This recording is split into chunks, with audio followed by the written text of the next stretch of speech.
What up? Thanks for the love. I'm tall. No, you're real good. Sorry, tall people problems. So my friends Ian and Emmett are here. Hell yeah to them.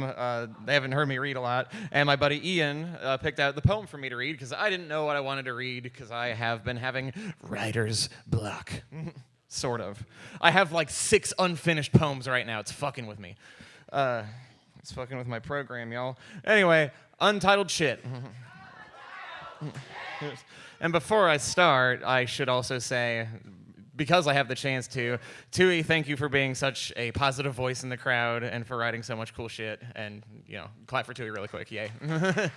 I'll tell you more later, but I'm happy that we get to hear you reading tonight, and it's been a pleasure listening. So here is untitled shit that Ian picked out. I drive around town, bleary-eyed and half-dissociated, trying to remember who I am as if I've actually forgotten. I'm looking for something, but I know it cannot simply be found, hiding behind sunset silhouettes and looming tree lines. I insist that it's out there, this something, but it is elusive and perhaps altogether invisible. The beats from the car stereo blend and swirl like the days, slow motion trailing on and on. This voice is ethereal, practically indecipherable. It's like a cyberspace fae folk orchestra. It's weird, really fucking weird. I dig it. And at some point, I snap back to reality, and I remember that I'm in the drive-thru and have to order soon. Do you think they sell a cure for existential uncertainty at Taco Bell? If not, this Baja Blast will do just fine. I'll just drive back home past all the neon consumerism that's swapped places with the sun. I'll remark at how very neon they are and how they could probably be twisted into some kind of archaic metaphor.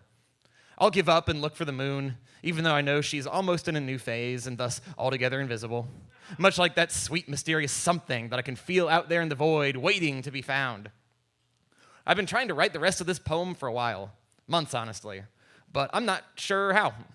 Another item on a growing list of things unfinished. Seeds planted but thirsty.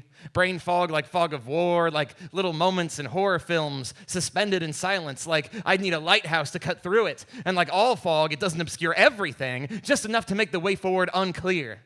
Even a familiar path that you could walk blindfolded becomes disorienting in such opaque confusion. I know I'm going to introduce this piece as old unfinished shit, but the truth is that it was probably done a while ago. Which is to say that whatever shape of myself it was that gave birth to this poem has probably changed form and moved on. Or perhaps it sleeps in chrysalis, waiting to do so.